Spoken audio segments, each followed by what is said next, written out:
trouble. They saw it. They saw me go down. They saw the blood and thought, actually most did, that I was dead. They knew it was a shot to the head. They saw the blood. And there's an interesting statistic. The ears are the bloodiest part. If something happens with the ears, they bleed more than any other part of the body. For whatever reason, the doctors told me that. I said, why is there so much blood? He said, it's the ears. They bleed more. So we learned something, but they just,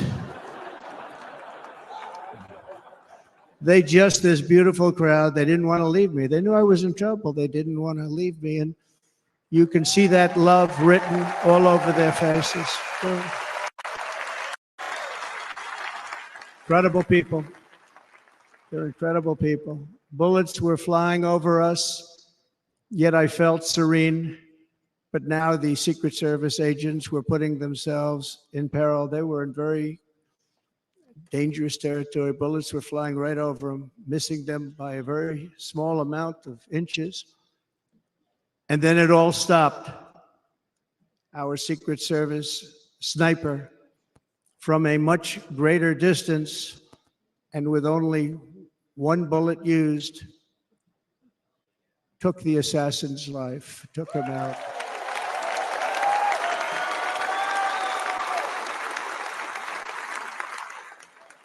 I'm not supposed to be here tonight. Not supposed to be here. Yes, you are. Yes, you are. Yeah.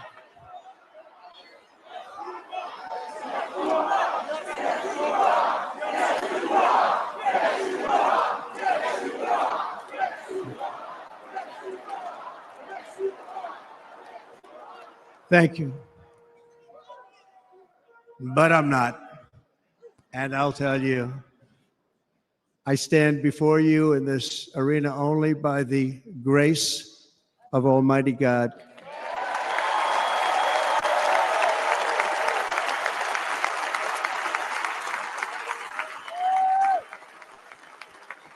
In watching the reports over the last few days, many people say it was a providential moment.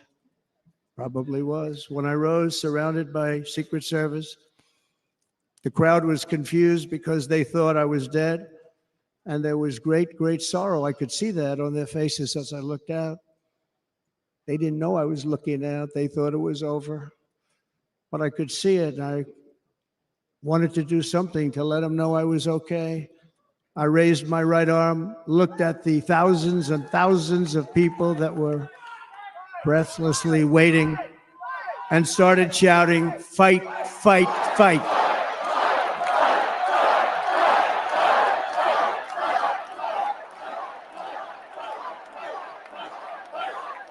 Thank you. Once my clenched fist went up, and it was high into the air. You've all seen that. The crowd realized I was okay and roared. Guys, I don't know what's wrong with that camera angle. I'm changing the angles right now. Let me know if you can hear it. And it was high into the air. You've all seen that.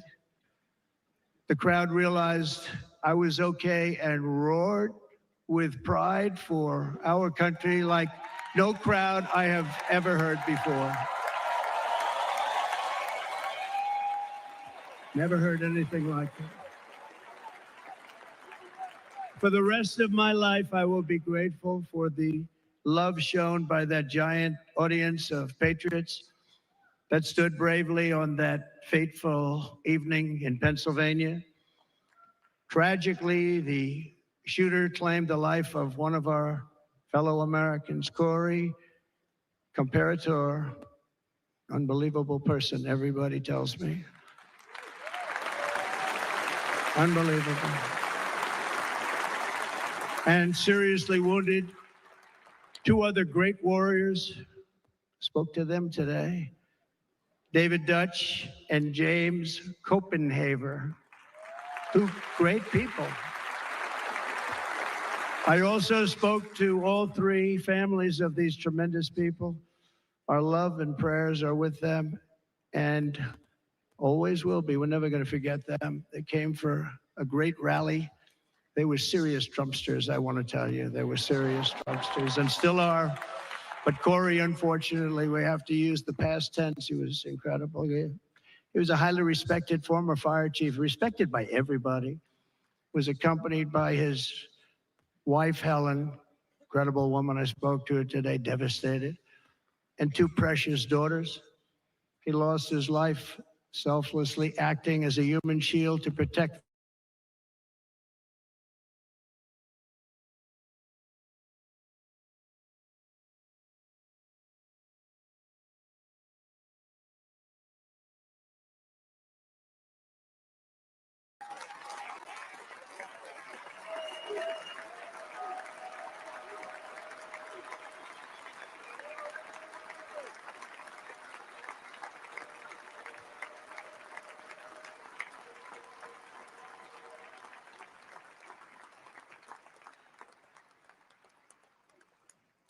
I want to thank the fire department and the family for sending his helmet, his outfit, and it was just something, and they're going to do something very special when they get it. But we did something which cannot match what happened, not even close. But I am very proud to say that over the past few days, we've raised $6.3 million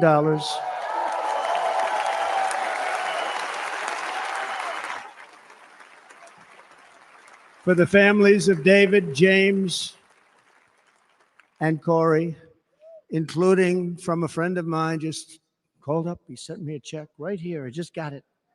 $1 million from Dan Newland. Thank you, Dan. And again, when speaking to the family, I told them, I said, well, I'm going to be sending you a lot of money, but it can't compensate. They all said the same thing. You're right, sir. We appreciate so much what you're doing, but nothing can take the place in the case of Corey. And the other two, by the way, they were very, very seriously injured, but now they're doing very well. They're going to be okay. They're going to be doing very well.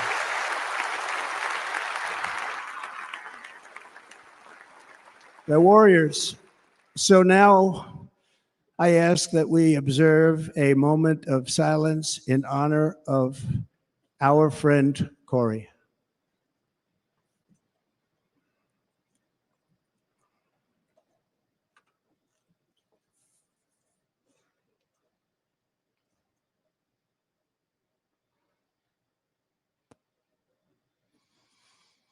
There is no greater love than to lay down one's life for others.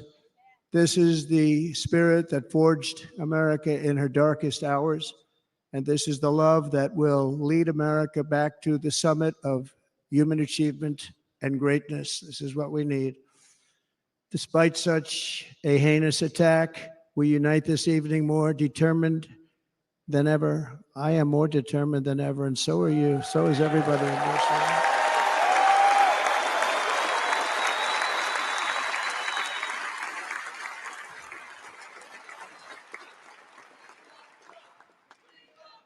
Thank you.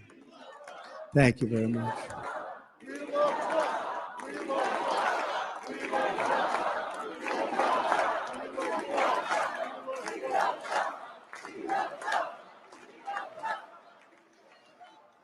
Our resolve is unbroken and our purpose is unchanged to deliver a government that serves the American people better than ever before.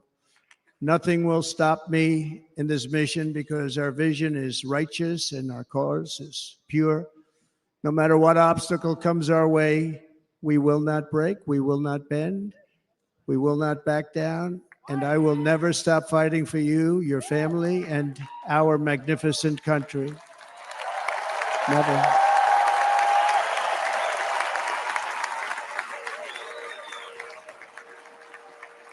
And everything I have to give with all the energy and fight in my heart and soul, I pledge to our nation tonight. Thank you very much. I pledge that to our nation. We're going to turn our nation around, and we're going to do it very quickly. Thank you.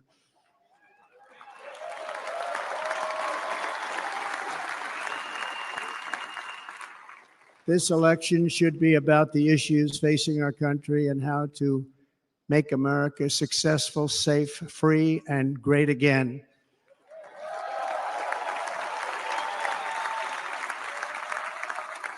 In an age when our politics too often divide us, now is the time to remember that we are all fellow citizens. We are one nation under God, indivisible, with liberty and justice for all.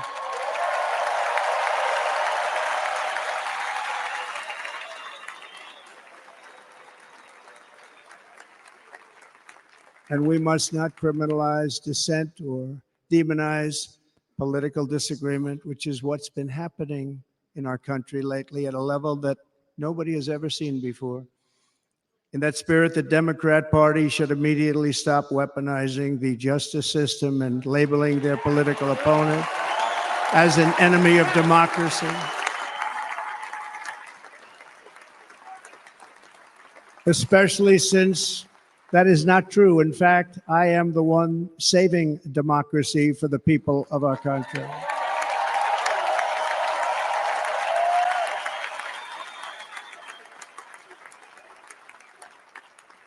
And very big news, as you probably just read, on Monday, a major ruling was handed down from a highly respected federal judge in Florida, Eileen Cannon, finding that the prosecutor and the fake documents case against me were totally unconstitutional, and the entire case was thrown out of court.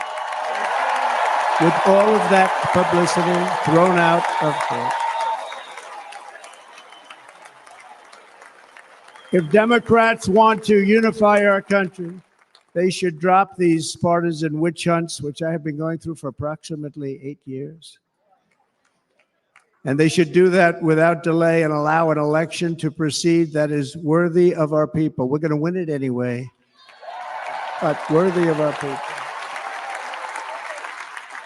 On this journey, I am deeply honored to be joined by my amazing wife, Melania.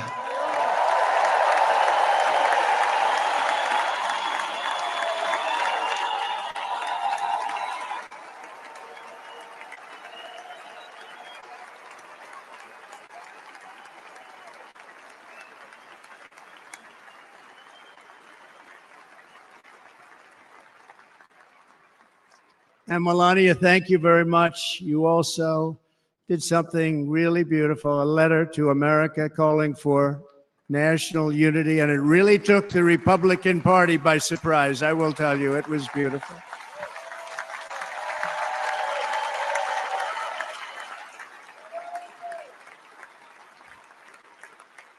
In fact, some very serious people said that we should take that letter and put it as part of the Republican platform. That would be an honor, wouldn't it? Right, Mr. Congressman? But it captivated so many. So I also want to thank my entire family for being here. Don, Kimberly, Ivanka and Jared, Eric and Lara, Tiffany and Michael, Baron. We love our Baron.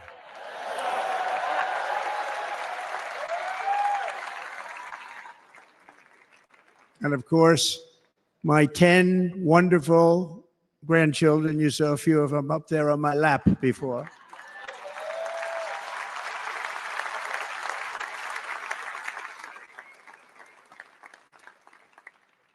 And how good was Dana?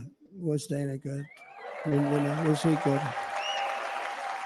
He was on probably the only vacation he's had in about, maybe ever, because he works, but about 10 years with his wife, very far away. I won't tell you where, but very, very far away, beautiful place.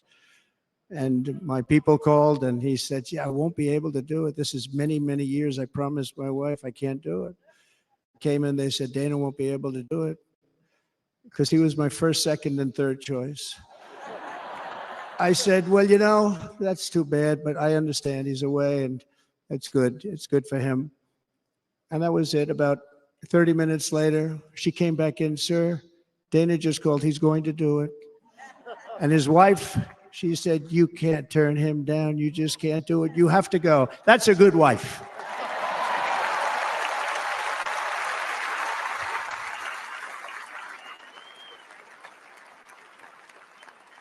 So he got on a plane. He got here a little while ago. Now he's going to get on the plane in a little while, and he's going to go back home to his wife. But they're great, and I just want to thank her and him and their whole family, because that's not easy. And Kid Rock, same thing. Called, he said, I want to be a part of it. I want to be a part, because, you know, Kid does his great song, Big, Big Monster song. I had no idea. You know, he became a friend of mine over the last 10 years. And he's amazing. Everyone loves him. I didn't even know how big he was. You know, he has rallies, 35, 40,000 people he gets every time he goes out. I think he's making so much money, he doesn't know what the hell to do with it. You want to know? And then we have my other friend, and I've known him so long, and we took that song, and it was a big success, but we made that. I saw a chart of great songs to America. That was #1 on the chart recently, #1. So that's Lee Greenwood, a very special, beautiful person. He's a beautiful man. But they all wanted to be here. They called. And how about the Hulkster? How good was he? Is he? Where is he? Boy, oh boy.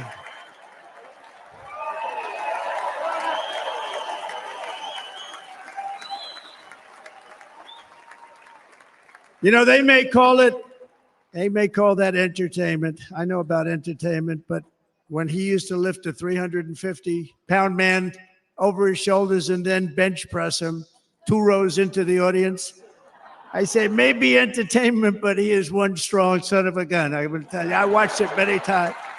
There aren't a lot of entertainers that can do that, right? You were fantastic. Thank you very much. Followed by Eric. What was that all about? Boy, that was good. I didn't want to really come up here. But he was so great, and he's such a good young man. He went through a lot of trouble, and Don last night was incredible. They went through so much trouble. They got subpoenaed more than any people probably in the history of the United States. Every week they get another subpoena from the Democrats, crazy Nancy Pelosi, the whole thing, just boom, boom, boom.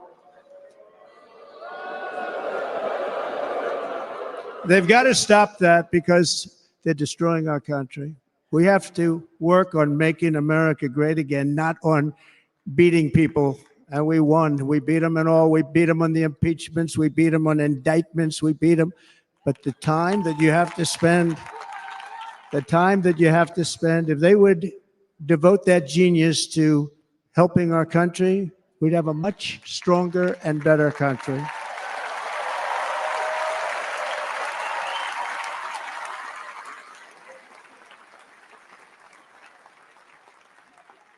And Jason, the biggest star in country music. Jason, thank you for being here. Jason, thank you very much. Jason Aldean, he's good. I like his wife even better, by the way. She's here. Thank you, Jason. But I'm thrilled to have a new friend and partner fighting by my side. The next Vice President of the United States, the current Senator from Ohio, J.D. Vance, and his incredible wife, Usha.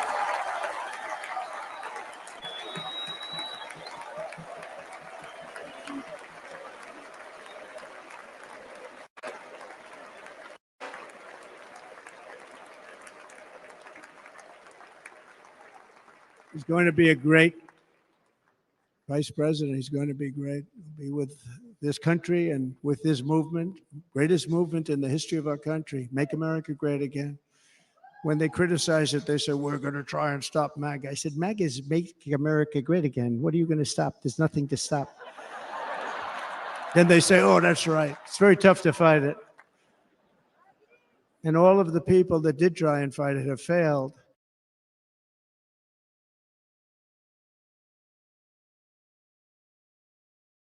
His wife was a great student at Yale. They met at Yale. These are two smart people.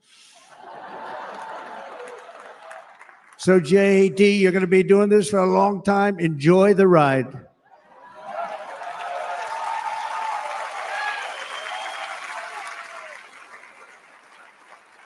And a very special thank you to the extraordinary people of Milwaukee, and the great state of, oh, there they are.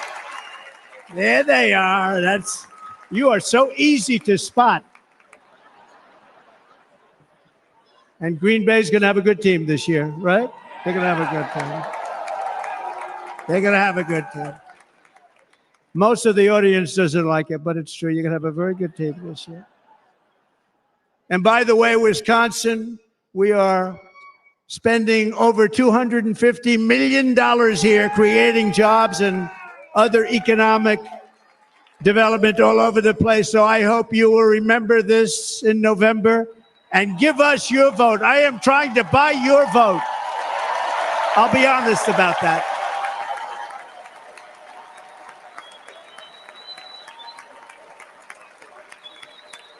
And I promise we will make Wisconsin great again. We're going to make it. Thank you, Mr. Governor. Thank you very much. Thank you. I'm here tonight to lay out a vision for the whole nation, to every citizen, whether you're a young or old man or woman, Democrat, Republican, or independent, black or white, Asian or Hispanic. I extend to you a hand of loyalty and of friendship.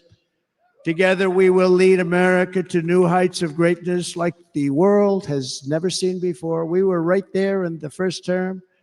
We got hit with COVID. We did a great job. Nobody knew what it was, but nobody's ever seen an economy pre-COVID. And then we handed over a stock market that was substantially higher than just prior to COVID.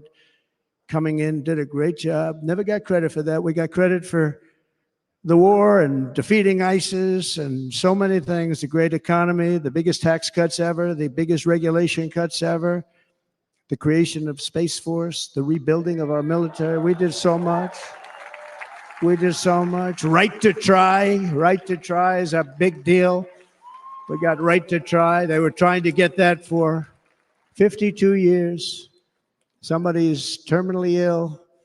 And hopefully there's nobody in this audience, but it does happen a lot. They're terminally ill and they can't use our new space age drugs and other things that we are way ahead. We have the greatest doctors in the world, the greatest laboratories in the world, and you can't do it. They've been trying to get that approved for 52 years. Wasn't that easy?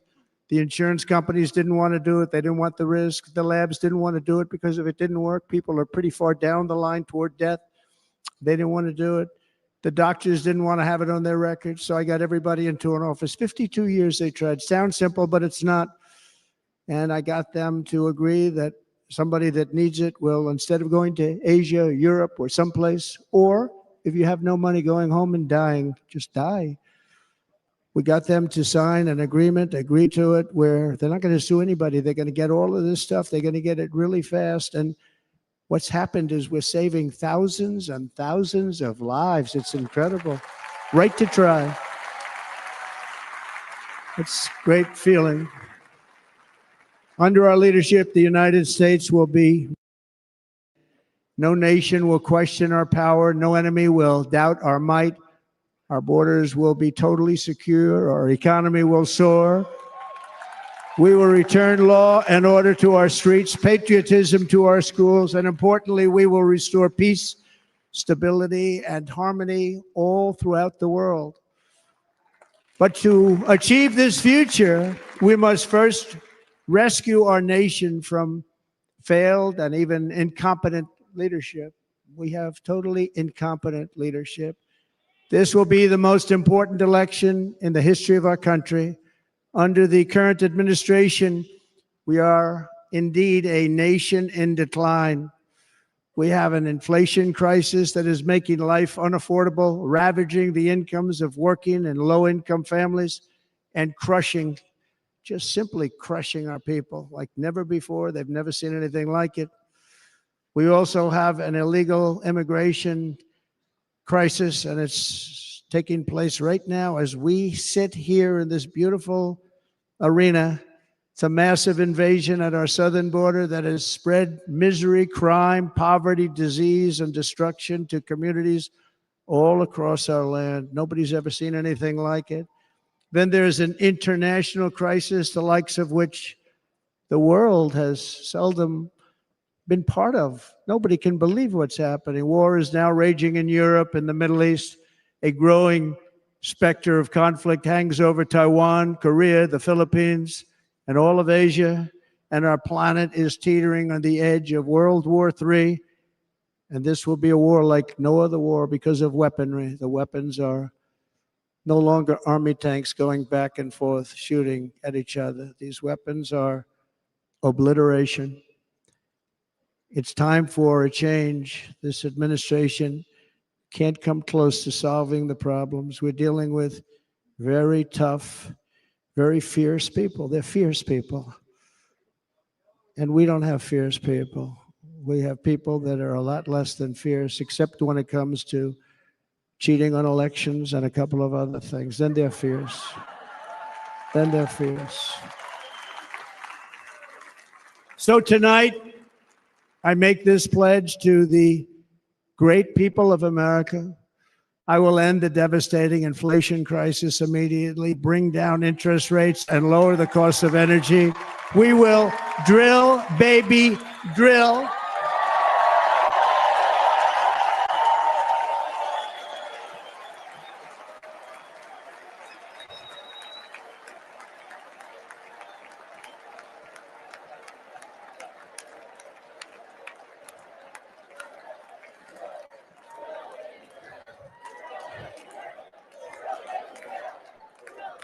Can you believe what they're doing? But by doing that, we will lead a large-scale decline in prices. Prices will start to come down. Energy raised it. They took our energy policies and destroyed them. Then they immediately went back to them, but by that time, so much was lost.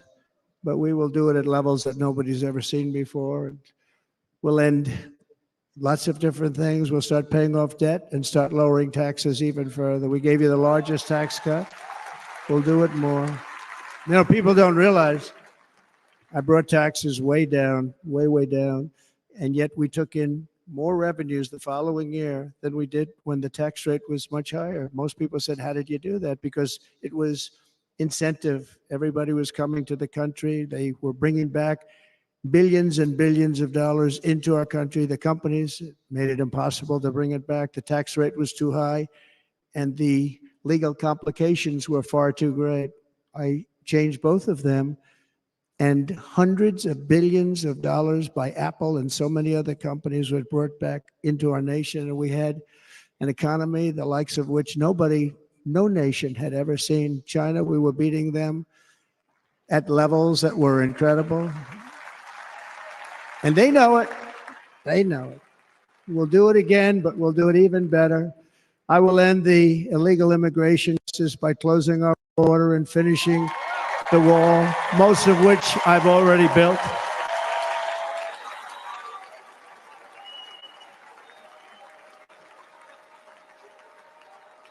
On the wall, we were dealing with a very difficult Congress. And I said, oh, that's okay. We won't go to Congress. I call it an invasion. We gave our military almost $800 billion. I said, I'm going to take a little of that money because this is an invasion. And we built, most of the wall is already built. And we built it through using the funds because what's better than that? We have to stop the invasion into our country that's killing hundreds of thousands of people a year. We're not going to let that happen.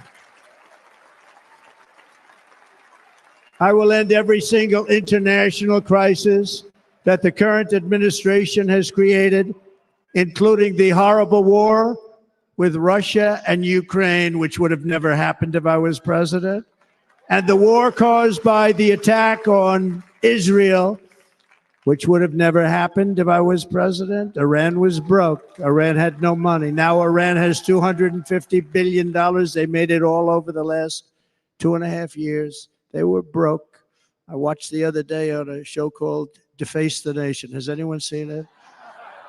And they had a congressman who was a Democrat say, well, whether you like him or not, Iran was broke dealing with Trump. I told China and other countries, if you buy from Iran, we will not let you do any business in this country, and we will put tariffs on every product you do send in of 100% or more.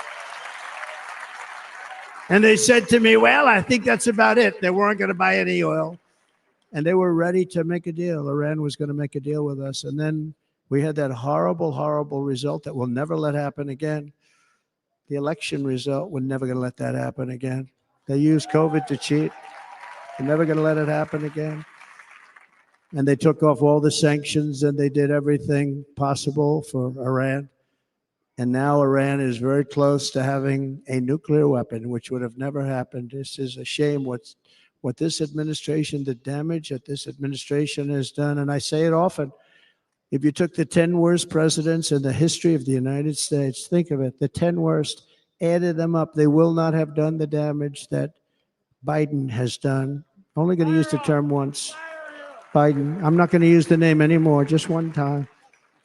The damage that he's done to this country is unthinkable. It's unthinkable.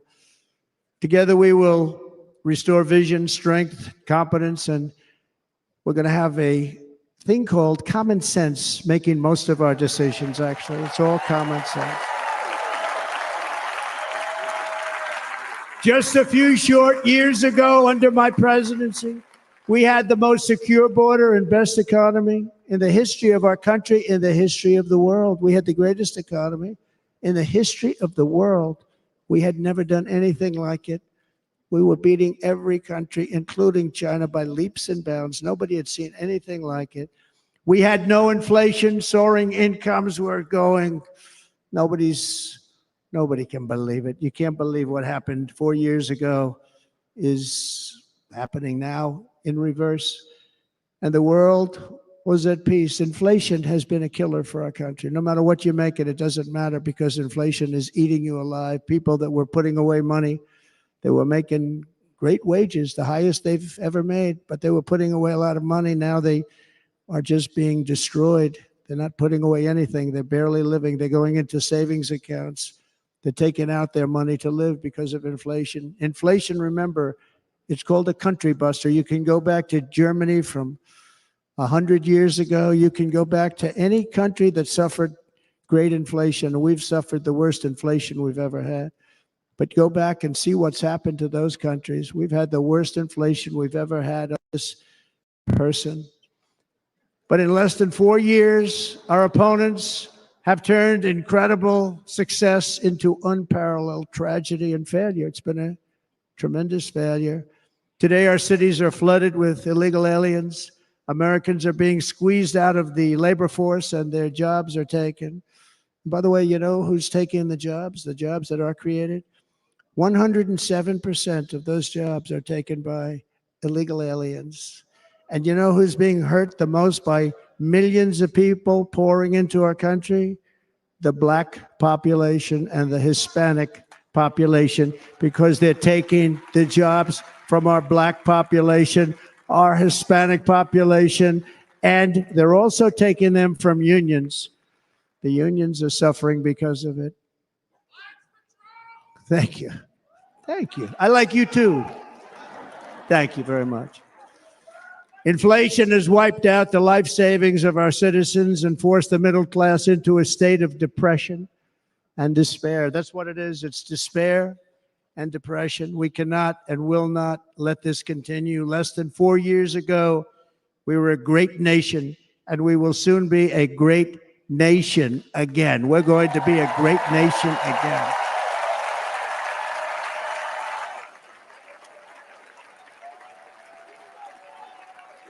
Thank you.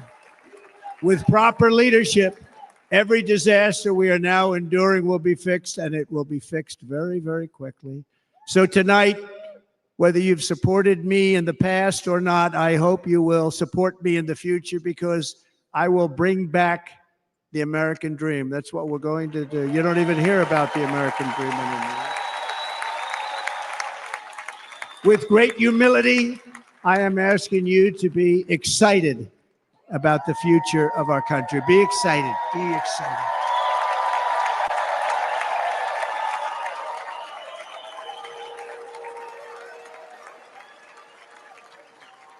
And by the way, the news reports, oh, look at all of those big networks. Look at them. They're all here. But every one of them has said this could be the most organized, best run, and most enthusiastic convention of either party that they've ever seen. Every single one.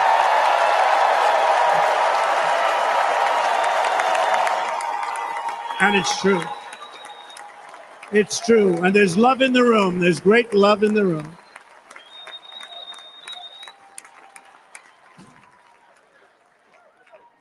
So I better finish strong. Otherwise, we'll blow it. And we can't let that happen. Now, this was great. All of the great people that spoke, and everybody hit a home run. I mean, there's not one that I can think of where I said, oh, gee, that wasn't great. Every single person. I refuse to be the only one. Don't do that to me. They're already getting ready. See, I gave them an idea. Now, this was a great convention. This was, I think we're actually going to go home and miss it. You know, usually with a first of all, look at these crowds. You'd never have this at a convention. Look at these crowds.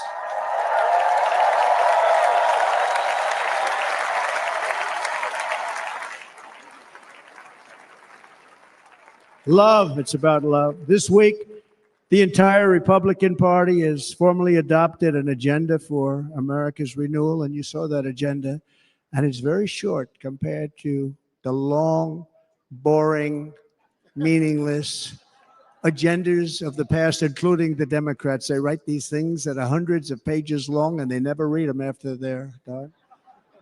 In their case, fortunately, they don't read them because they're pretty bad. It's a series of bold promises that we will swiftly implement when you give us a Republican House. And Mr. Speaker, thank you very much. We have our great Speaker of the House with us tonight. Mr. Speaker, thank you very much. Thank you. A Republican Senate, we have many senators here. And send me back to our beautiful White House just a few short months from now. We're talking about just months. It can't come fast enough. We have to get it done. First, we must get economic relief to our citizens. Starting on day one, we will drive down prices and make America affordable again. We have to make it affordable. It's not affordable. People can't live like this. Under this administration, current administration, groceries are up 57%, gasoline is up 60 and 70%, mortgage rates have quadrupled. And the fact is, it doesn't matter what they are because you can't get the money anyway. You can't buy houses. Young people can't get any financing to buy a house. The total household costs have increased an average of $28,000 per family under this administration. Republicans have a plan to bring down prices and bring them down very, very rapidly. By slashing energy costs, we will in turn reduce the cost of transportation, manufacturing, and all household goods. So much starts with energy. And remember, we have more liquid gold under our feet than any other country by far. We are a nation that has the opportunity to make an absolute fortune with its energy. We have it, and China does it. Under the Trump administration, just 3.5 years ago, we were energy independent, but soon we will actually be better than that. We will be energy dominant and supply not only ourselves, but we will supply the rest of the world with numbers that nobody has ever seen, and we will reduce our debt, $36 trillion. We will start reducing that, and we will also reduce your taxes still further. Next, and by the way, they want to raise your taxes 4 times, think of it. And all my life, I grew up watching politicians. I always loved politics. I guess I was on the other side. I'd watched and they were always talking about, we will give you a tax cut. We will give you a tax cut. My whole life I was watching, I will give you a tax cut, right, Mr. Congressman? That's all they talked about. This is the only administration that said, we're going to raise your taxes by 4 times what you're paying now, and people are supposed to vote for them? I've never heard it. You're paying too much. We're going to reduce your taxes still further. We gave you the biggest one, as I said. We're going to give you more, and it's going to lead to tremendous growth. We want growth in our country. That's what's going to pay off our debt.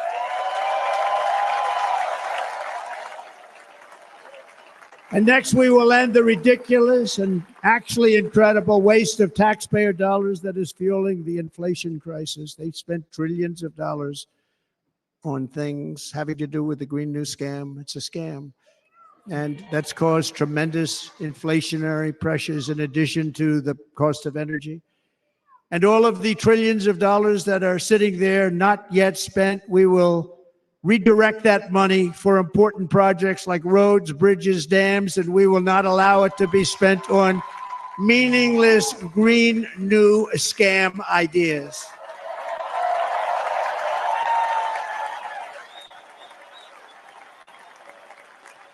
And I will end the electric vehicle mandate on day one.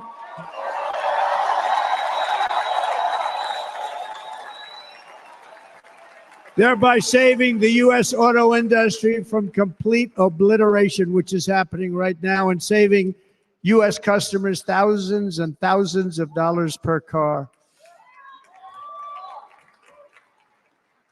And right now, as we speak, large factories just started, are being built across the border in Mexico. So with all the other things happening on our border, and they're being built by China to make cars and to sell them into our country. No tax, no anything. The United Auto Workers ought to be ashamed for allowing this to happen. And the leader of the United Auto Workers should be fired immediately. And every single auto worker, union and non-union, should be voting for Donald Trump, because we're going to bring back car manufacturing and we're going to bring it back fast.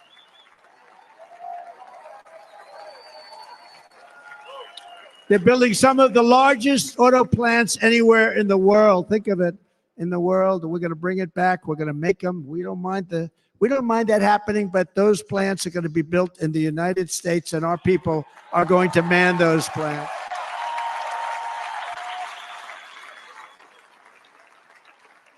And if they don't agree with us, we'll put a tariff of approximately 100 to 200% on each car, and they will be unsellable in the United States. We have been taken advantage of by the countries.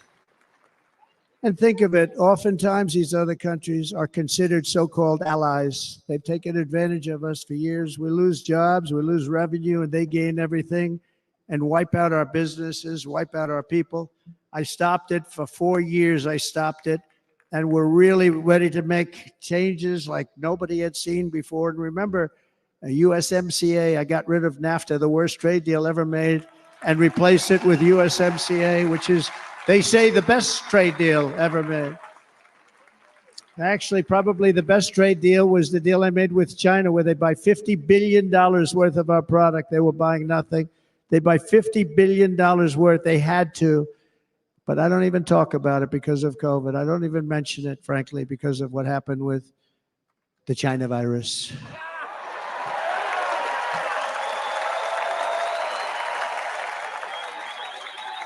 We will not let countries come in, take our jobs, and plunder our nation. They come and do that. They plunder our nation. The way they will sell their product in America is to build it in America. Very simple. Build it in America and only in America.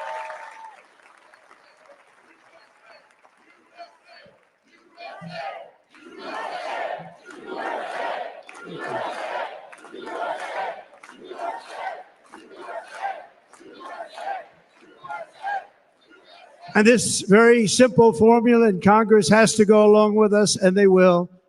This very simple formula will create massive numbers of jobs. We will take over the auto industry again, and many, many hundreds of thousands of jobs. We lost so many jobs over the years. If you go back 20, 25 years, they've stolen, going to China and Mexico, about 68% of our auto industry manufacturing jobs. We're going to get them all back. We're going to get them all back, every one of them. At the center of our plan for economic relief are massive tax cuts for workers that include something else that's turned out to be very popular, actually. Here it's very popular in this building and all those hotels that I saw that are so nice. I'm staying in a nice one.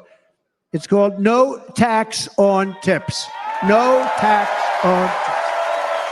No tax on tips.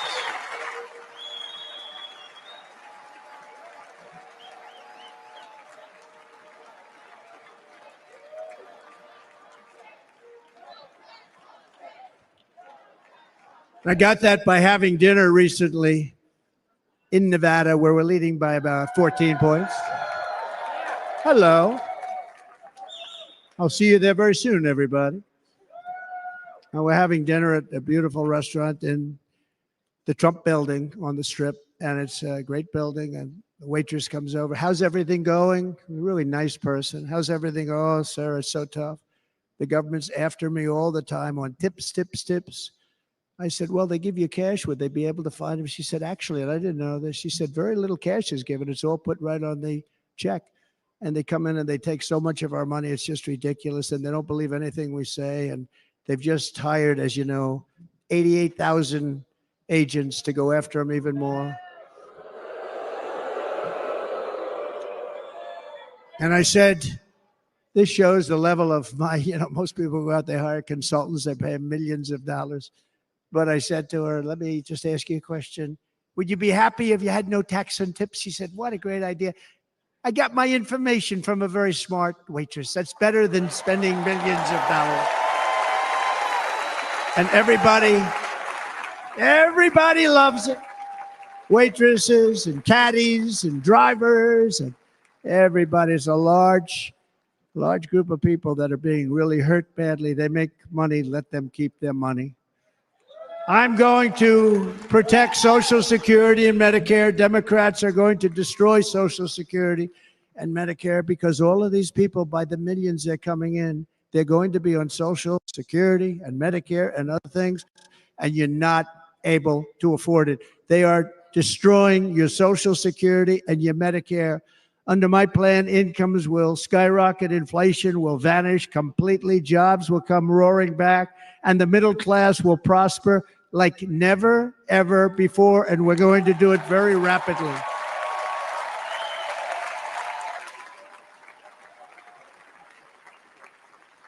But no hope or dream we have for America can succeed unless we stop the illegal immigrant invasion, the worst that's ever been seen anywhere in the world. There's never been an invasion like this anywhere. Third world countries would fight with sticks and stones not to let this happen. The invasion at our southern border, we will stop it, and we will stop it quickly. You heard Tom Homan yesterday. Tom Homan, put him in charge and just sit back and watch.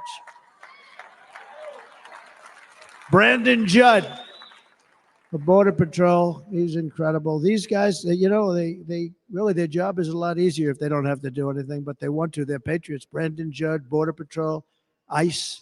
ICE goes out. You have to see what ICE does with MS-13. You have these are probably the worst gang, and ICE goes in there. And I know a lot of people in these rows here, and they're very tough people, but they don't want to do this job. They'll go into a pack of MS-13 killers. They're the worst, probably the worst gangs in the world. We have thousands of them. I moved thousands and thousands out in my 4 years. We moved them out, and it was a pleasure. But ICE would go right into a pack of these killers, and you see fists flying, you see everything flying, and then they take them. They put them in a paddy wagon. They take them back, and they get them out of our country. And the other countries weren't accepting them back. And I called up, and I said, tell them that we're not giving them economic aid anymore. And the next day, I got calls from all of these countries that were terminated. Billions of dollars we spend on economic aid to countries that does us, frankly, no good. And the next day, I was called by everybody. I couldn't take all the calls. Sir, what's the problem? I said, you won't take your killers back that you sent in caravans into America. You won't take them back. Well, sir, if you'd like us to, we would give very serious consideration to doing that. And within 24 hours, they were being taken back. For years and years, when I first came in, they said President Obama tried to get him to go back, and they wouldn't accept him. They'd put planes on the runway so you couldn't leave the plane. They'd close the road so you couldn't take the buses. They'd all have to turn back. As soon as I said no more economic aid of any kind to any country that does that, they called back and they said, sir, it would be our great honor to take MS-13. We love them very much. We love them very much, sir. We'll take them back. At the heart of the Republican platform is our pledge to end this border nightmare and fully restore the sacred and sovereign borders of the United States of America. And we're going to do that on day one.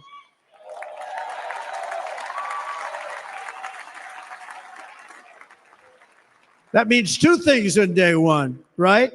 Drill, baby, drill, and close our borders.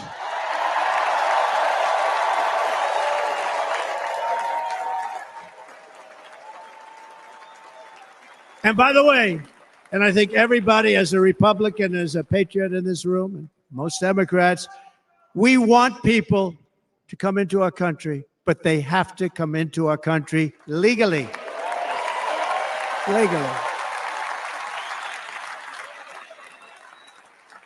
Less than 4 years ago, I handed this administration the strongest border in American history. But you can see on the chart that saved my life, that was the chart that saved my life. I said, look it, I'm so proud of it. I think it's one of the greatest. It was done by the Border Patrol, one of the greatest charts I've ever seen. It showed everything just like that. You know the chart. Oh, there it is. That's pretty good. Wow. Last time I put up that chart, I never really got to look at it.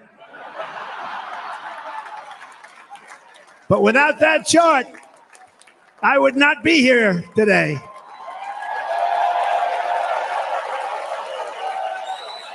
Never got to look at it.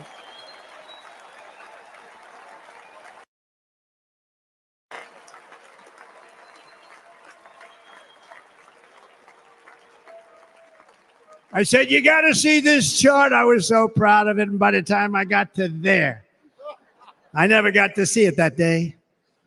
But I'm seeing it now, and I was very proud. If you look at the arrow on the bottom, that's the lowest level, the one on the bottom, heavy red arrow. That's the lowest level of illegal immigrants ever to come into our country in recorded history, right there. Right there. And that was my last week in office. And then you see what happened after I left. Look at the rest. And if you go out a little bit further, it's getting to be a little bit old, but I love it anyway, right? But you can go much higher with those numbers. Look what happened right after that.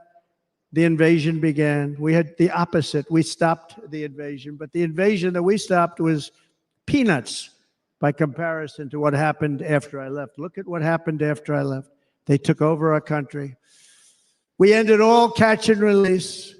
We shut down asylum fraud. We stopped human trafficking and forged historic agreements to keep illegal aliens on foreign soil. We want them to stay on their soil. Under the Trump administration, if you came in illegally, you were apprehended immediately and you were deported. You went right back. The current administration terminated every single one of those great Trump policies that I put in place to seal the border. I wanted a sealed border. Again, come in, but come in legally. You know how unfair it is? So many people, hundreds of thousands of people, have been working for years to come into our country. And now they see these people pour into our country at levels that are unprecedented. It's so unfair. And we're not going to do it. We're not going to stand for it. They suspended wall construction, ended remain in Mexico. We had a policy, remain in Mexico. You think that was easy to get from the Mexican government? But I said, you must give it to us. If you don't give it to us, there will be repercussions. And they gave it to us. But not easy. Canceled our Safe Third agreements. Demolished Title 42, implemented nationwide catch and release. That's catch and release, where we catch them and release them into our country. We catch them and release them into Mexico. There's a slight difference. And took 93, this is the previous administration, 93 executive actions to throw open our border to the world. The entire world is pouring into our country because of this very foolish administration. The greatest invasion in history is taking place right here in our country. They are coming in from every corner of the earth, not just from South America, but from Africa, Asia, the Middle East. They're coming from everywhere. They're coming at levels that we've never seen before. It is an invasion indeed, and this administration does absolutely nothing to stop them. They're coming from prisons. They're coming from jails. They're coming from mental institutions and insane asylums. You know, the press is always on me because I say this. Has anyone seen Silence of the Lambs? The late, great Hannibal Lecter. He'd love to have you for dinner. That's insane asylums. They're emptying out their insane asylums. And terrorists are coming in at numbers that we've never seen before. Bad things are going to happen. Meanwhile, our crime rate is going up while crime statistics all over the world are going down because they're taking their criminals and they're putting them into our country. A certain country, and I happen to like the president of that country very much, but he's been getting great publicity because he's a wonderful shepherd of the country. He says how well the country's doing because their crime rate is down. And he said he's training all of these rough people. They're rough. He's training them. And I've been reading about this for 2 years. I think, oh, that's wonderful. Let's take a look at it. But then I realized he's not training them. He's sending all of his criminals, his drug dealers, his people that are in jails. He's sending them all to the United States. And he's different in that he doesn't say that. He's trying to convince everybody what a wonderful job he does in running the country. Well, he doesn't do a wonderful job. And by the way, if I ran one of the countries, many countries from all over, I would be worse than any of them. I would have had the place totally emptied out already.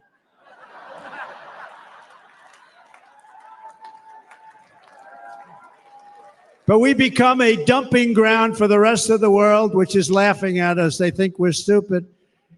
And they can't believe that they're getting away with what they're getting away with, but they're not going to be getting away with it for long. That's what I can tell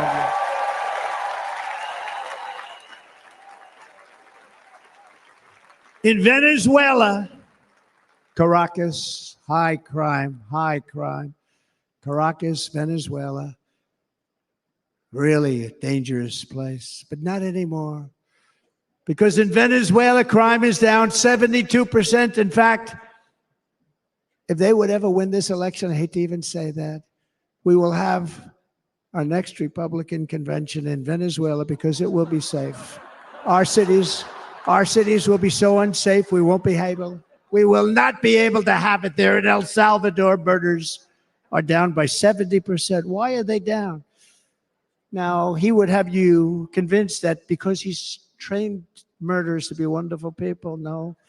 They're down because they're sending their murderers to the United States of America. This is going to be very bad. And bad things are going to happen, and you're seeing it happen all the time. That's why, to keep our families safe, the Republican platform promises to launch the largest deportation operation in the history of our country. Even larger than that of President Dwight D. Eisenhower from many years ago. You know, he was a moderate, but he believed very strongly in borders. He had the largest deportation operation we've ever had. Just recently, I spoke to the grieving mother of Jocelyn Nungary, a wonderful woman, a precious 12-year-old girl from Houston who last month was tied up, assaulted, and strangled to death after walking to the convenience store just a block away from her house. Her body was dumped near the side of the road in a shallow creek, found by some onlookers who couldn't believe what they had witnessed. Charged with Jocelyn's heinous murder are 2 illegal aliens from Venezuela who came across our border, were in custody, and were then released into the country by this horrible, horrible administration that we have right now. I also met recently with the heartbroken mother and sister of Rachel Morin. Rachel was a 37-year-old mom of 5 beautiful children who was brutally raped and murdered while out on a run. She wanted to keep herself in good shape. It was very important to her. She was murdered. The monster responsible first killed another woman in El Salvador before he was led into America by the White House. This White House let them in. He then attacked a 9-year-old girl and her mother in a home invasion in Los Angeles before murdering Rachel in Maryland. Traveled all throughout the country, doing tremendous damage. Rachel's mother will never be the same. I spent time with her. She will never be the same. I've also met with the wonderful family of Lake and Riley, the brilliant 22-year-old nursing student. She was so proud of being first in her class, who was out for a jog on the campus of the University of Georgia when she was assaulted, beaten, and horrifically killed. Yet another American life was stolen by a criminal alien set free by this administration. And these were incredible people we're talking about. These were incredible people who died. Tonight, America, this is my vow. I will not let these killers and criminals into our country.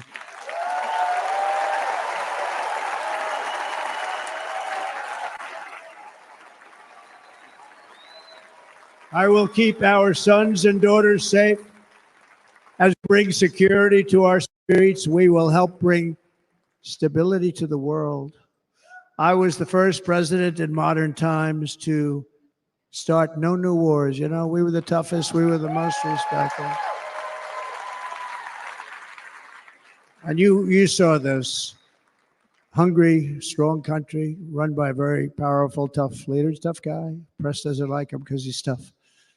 And he came out recently. They were asking him at an interview, the whole world is exploding. What's happening? What's going on? Viktor Orban, Prime Minister of Hungary, very tough man. He said, I don't want people coming into my country and blowing up our shopping centers and killing people. But they said to him, tell us what's going wrong, what's happening, what is it? He said, there's only one way you're going to solve it. You got to bring President Trump back to the United States because he kept everybody at bay. He used a word I wouldn't use because I can't use that word, because you'd say it was braggadocious. The press would say he was a braggart. I'm not a braggart. But Viktor Orban said it. He said Russia was afraid of him. China was afraid of him. Everybody was afraid of him. Nothing was going to happen. The whole world was at peace. And now the world is blowing up around us. All of these things that you read about were not going to happen. Under President Bush, Russia invaded Georgia. Under President Obama, Russia took Crimea. Under the current administration, Russia is after all of Ukraine. Under President Trump, Russia took nothing.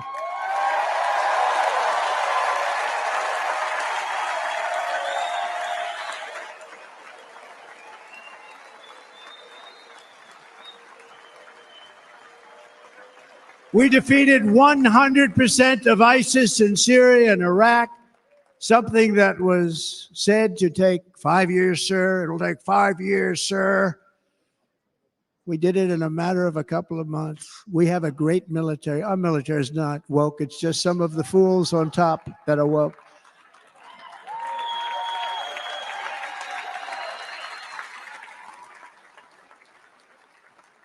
I got along very well. North Korea, Kim Jong-un, I got along very well with him. The press hated when I said that. How could you get along with him? Well, you know, it's nice to get along with somebody who has a lot of nuclear weapons or otherwise, isn't it? See, in the old days, they'd say, that's a wonderful thing. Now they say, how could you possibly do that? But no, I got along with them, and we stopped the missile launches from North Korea. Now North Korea is acting up again, but when we get back, I get along with him. He'd like to see me back, too. I think he misses me, if you want to know the truth. Our opponents inherited a world at peace and turned it into a planet of war. We're in a planet of war. Look at that attack on Israel. Look at what's happening with Ukraine. The cities are just bombed out. How can people live like that where buildings, massive buildings, are falling to the ground? It began to unravel with the disastrous withdrawal from Afghanistan, the worst humiliation in the history of our country. We have never had a humiliation like that. 13 heroic U.S. service members were tragically and needlessly killed. 45 others were horrifically wounded. Nobody ever talks about them. No arms, no legs, face explosions, horrifically wounded. And by the way, we have a man in this room who's running for the U.S. Senate, from a great state, Nevada, named Sam Brown, who paid the ultimate price. Thank you, Sam. Thank you, Sam.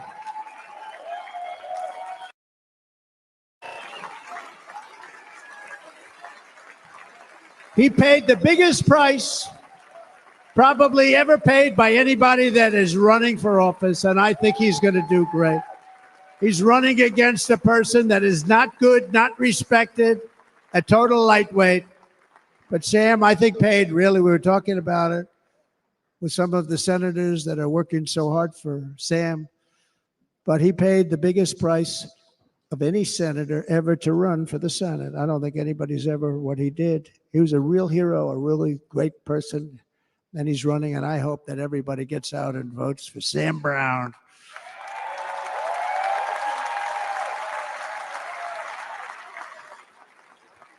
And we also left behind $85 billion worth of military equipment, along with many American citizens were left behind. Many, many American citizens, emboldened by that disaster. Russia invaded Ukraine. They saw this group of people that were incompetent. We took the soldiers out first. No, we're going to take the soldiers out second. If they would have followed my plan, we had a great plan. But the plan only kicked in if they did everything perfectly, and they weren't doing things perfectly, so we said it doesn't kick in. 18 months in Afghanistan, we didn't have one, so they were killing them left and right, snipers. And I spoke to the head of the Taliban. You've heard this story. Abdul, still there, still the head of the Taliban. The press got on me, why would you speak to him? I said, because that's where the killing is. I don't have to speak to somebody that has nothing to do with it. And I told him, don't ever do that. Don't ever do that again. Don't ever, ever do that again. You got to stop. Because during the Obama administration, many great people and soldiers, a lot of soldiers were being killed from long distance. I said, if you keep doing that, you're going to be hit harder than anybody's ever been hit by a country before.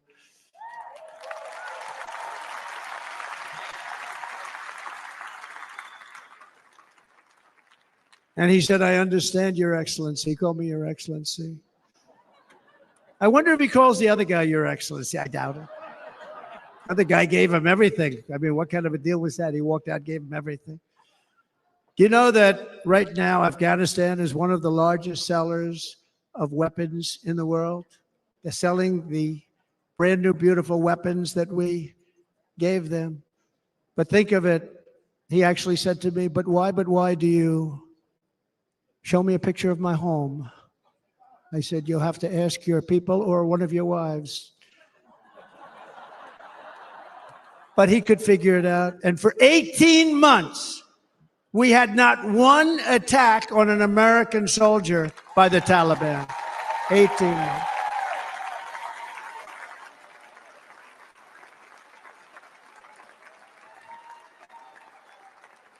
And then we had that horrible day where soldiers were killed. I was not there because of a ridiculous election.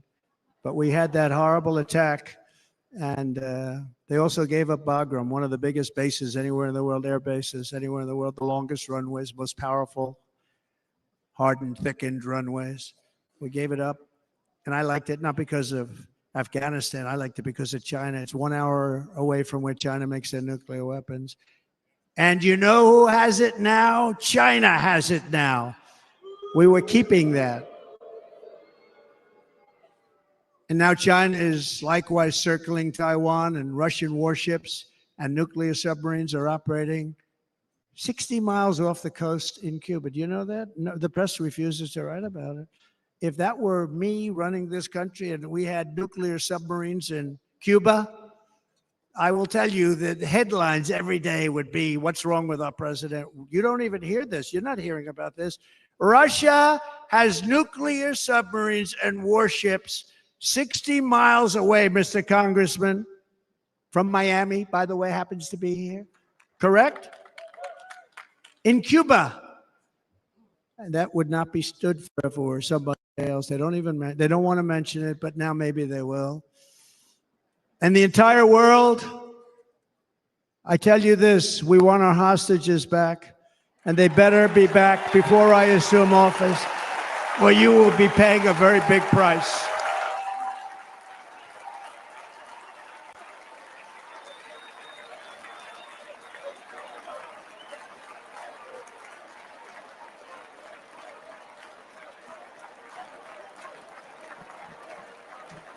With our victory in November, the years of war, weakness, and chaos will be over. I don't have wars. I had no wars other than ISIS, which I defeated, but that was a war that was started. We had no wars. I could stop wars with a telephone call. I could stop wars with just a telephone call. If properly stated, it would never start. We will replenish our military and build an Iron Dome missile defense system to ensure that no enemy can strike our homeland. And this great Iron Dome will be built entirely in the USA. We're going to build it in the USA. And Wisconsin, just like I gave you that massive ship contract, and you're doing a very nice job, Governor, right? Thank you, Governor. And they're doing a great job. In fact, I had a little design change, and we gave them a tremendous for essentially what we used to call destroyers. These are now the most beautiful. They look like yachts. I said, we have to take the bow and we have to make it a little nicer and a little point at the top instead of a flat nose. And the people at the shipyard said, this guy sort of knows what he's doing. We have the most beautiful ships, right, Governor? And everybody's sitting over there. And it was a big contract that everybody wanted. I gave it to Wisconsin, but we're going to have a lot of that built right here in the state of Wisconsin and all other states. Israel has an Iron Dome. They have a missile defense system. 342 missiles were shot into Israel, and only one got through a little bit. It was badly wounded. It fell to the ground, but most of them are. And Ronald Reagan wanted this many years ago, but we really didn't have the technology many years ago. Remember, they called it Starship, spaceship, anything to mock him. But he was a very good president, very, very good. But now we have unbelievable technology. And why should other countries have this and we don't? No, we're going to build an Iron Dome over our country, and we're going to be sure that nothing can come and harm our people. And again, from an economic development standpoint, we're going to make it all right here. No more sending it out to other countries in order to help. It's America first. America first. We will unleash the power of American innovation. And as we do, we will soon be on the verge of finding the cures to cancer, Alzheimer's disease, and many other diseases. We're going to get to the bottom of it. You remember this gentleman that I don't want to mention other than one time I had to, because when you say the 10 worst, I had to do it. I didn't want anybody to be confused. But this man said, we're going to find the cure to cancer. Nothing happened. We're going to get to the cure for cancer and Alzheimer's and so many other things. We're so close to doing something great. But we need a leader that will let it be done. We will not have men playing in women's sports. That will end immediately.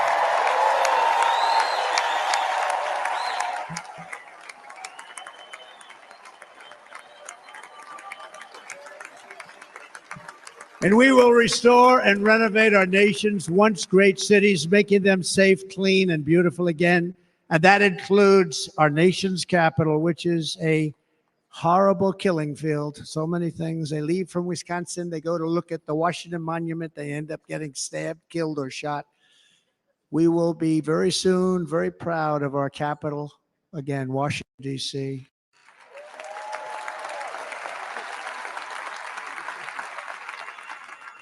America is on the cusp of a new golden age, but we will have the courage to seize it. We're going to take it. We're going to make it a current. We're going to bring this into a golden age like never seen before. Remember this, China wants to do it. Japan wants to do it. All of these countries want to do it. We have to produce massive amounts of energy if we're going to produce the new.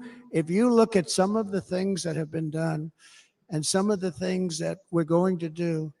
But AI needs literally twice the electricity that's available now in our country. Can you imagine? but instead we're spending places where they recharge electric cars. They built 8 chargers at a certain location toward the Midwest. 8 chargers for $9 billion. Think of them as a tank for filling up your gas. Think of it. They spent $9 billion on 8 chargers, 3 of which didn't work. And if you were going to do this all over our country, this crazy electric mandate, if you're going to do this all, and by the way, I'm all for electric. They have their application. But if somebody wants to buy a gas-powered car, gasoline-powered car, or a hybrid, they're going to be able to do it. And we're going to make that change on day 1.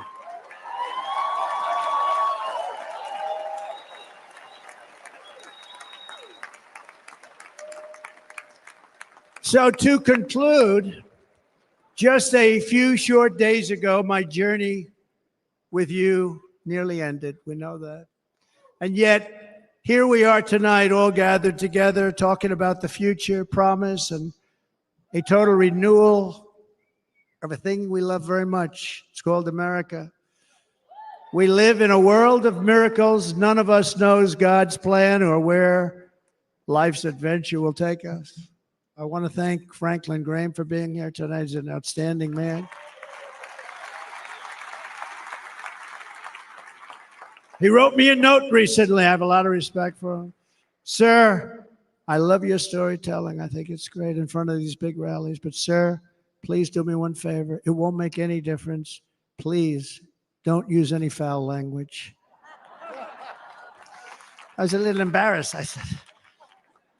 He said, it won't make any difference. Actually, it does. The story's not quite as good, but I've been very good. The story is not quite as good, to be honest. I've got to have a little talk with Franklin, but he was great. He's a great gentleman. His father was so incredible, Billy Graham. My father used to love taking me to see Billy Graham. My father would take me to see Billy Graham at Yankee Stadium. He had the biggest rallies you've ever seen. He was a good rally guy, too. But he'd get up, and he was a fantastic guy. My father loved Billy Graham.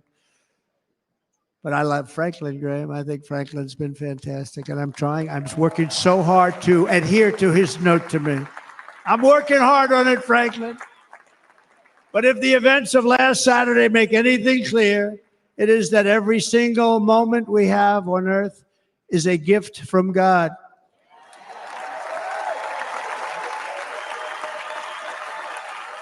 We have to make the most of every day for the people and for the country that we love.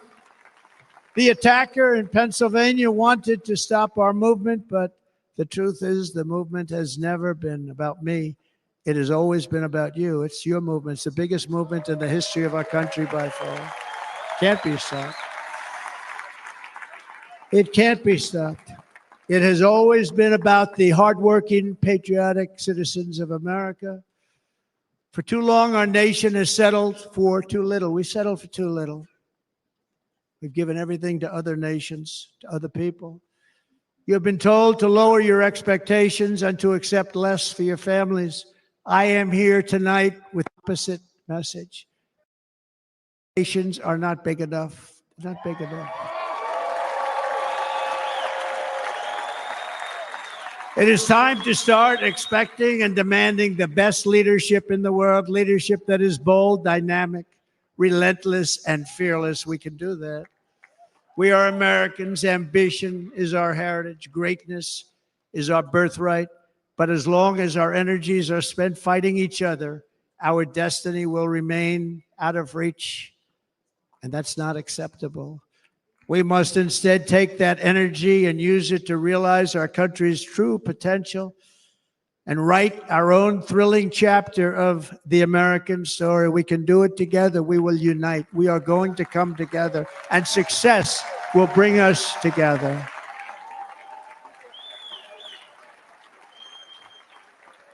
It is a story of love, sacrifice, and so many other things.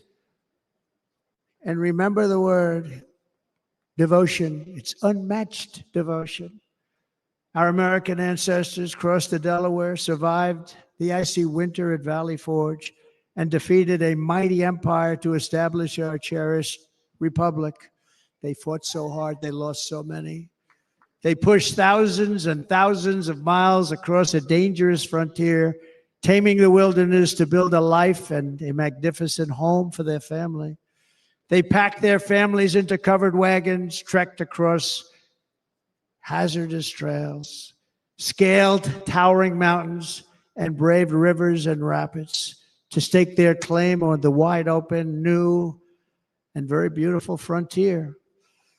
When our way of life was threatened, American patriots marched onto the battlefield, raced into enemy strongholds, and stared down death and stared down those enemies to keep alive the flame of freedom. At Yorktown, Gettysburg, and Midway, they joined the roll call of immortal heroes. So many just so many heroes, so many great, great people. And we have to cherish those people. We can't forget those people. We have to cherish those people.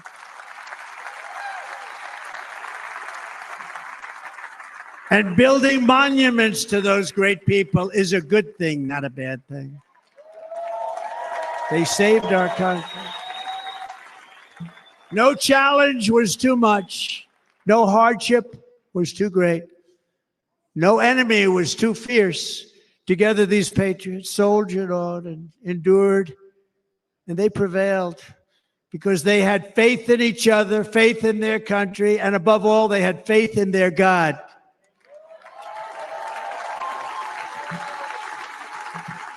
Just like our ancestors, we must now come together, rise above past differences. Any disagreements have to be put aside and go forward, united as one people, one nation, pledging allegiance to one great, beautiful, I think it's so beautiful, American flag. Tonight, I ask for your partnership, for your support, and I am humbly asking for your vote. I want your vote. Going to make our country great again. Every day I will strive to honor the trust you have placed in me, and I will never, ever let you down. I promise that. I will never let you down. To all of the forgotten men and women who have been neglected, abandoned, and left behind, you will be forgotten no longer. We will press forward, and together we will win, win, win.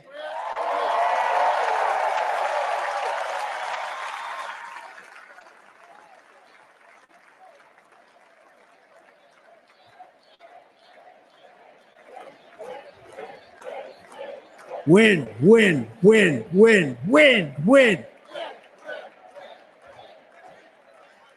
Nothing will sway us, nothing will slow us, and no one will ever stop us.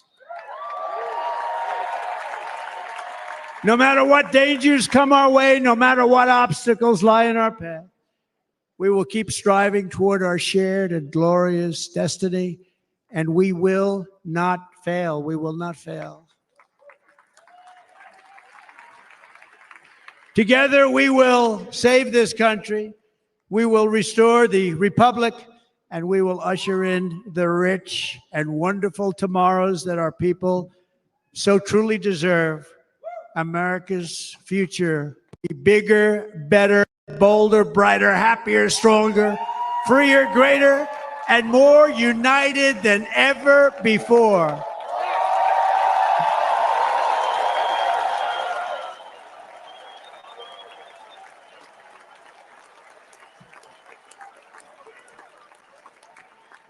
And quite simply put, we will very quickly make America great again.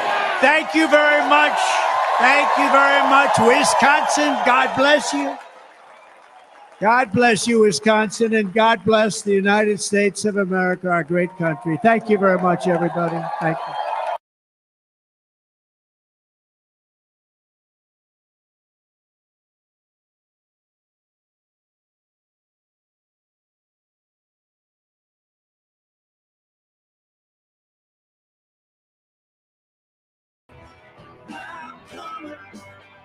Hold on.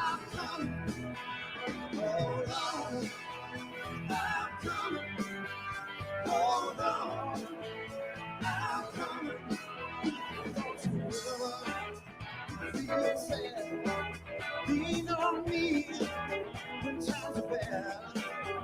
When they come and you're down in a river of trouble, about to drown. Oh, I'm coming. Hold on, I'm coming. Hold on, I'm coming. Hold on, I'm coming. I'm on my way. When you get cold, feel cold. No need to worry, 'cause I'm here. No need to suffer, 'cause I'm here. Hold on, I'm coming. Hold on, I'm coming. Hold on, I'm coming. Hold on, I'm coming. Reach out to me for satisfaction. Yeah, yeah. Call my name for quick reaction.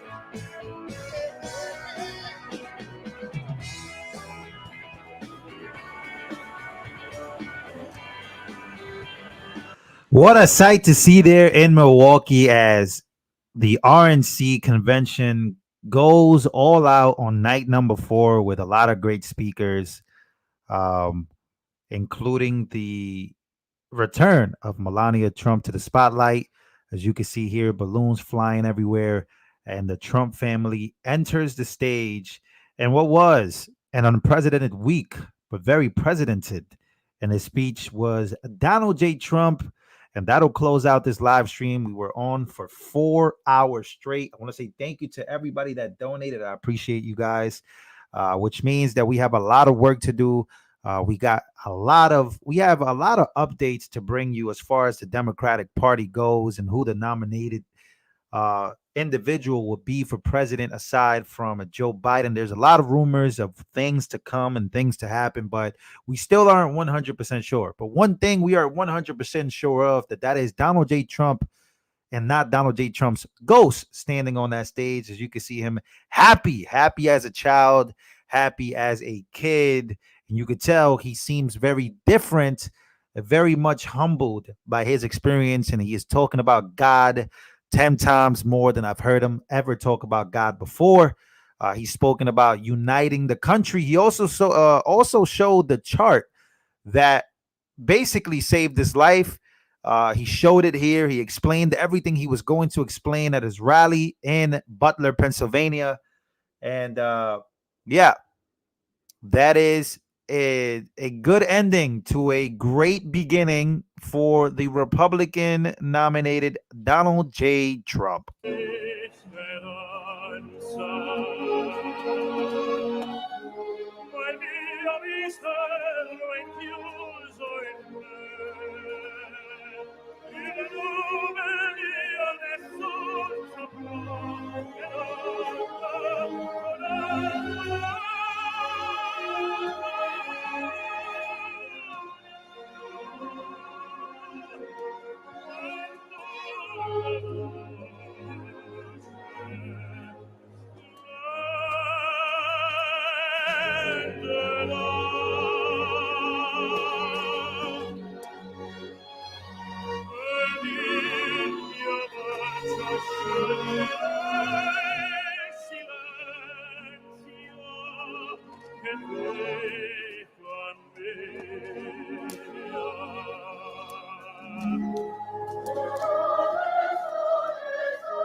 Wow, that guy killed it. All right, guys. I love y'all. Thank you for the super chats. Thank you for being here with me throughout this whole night. Have a good rest of your night, and I will see you first thing tomorrow with bigger updates. Thank you.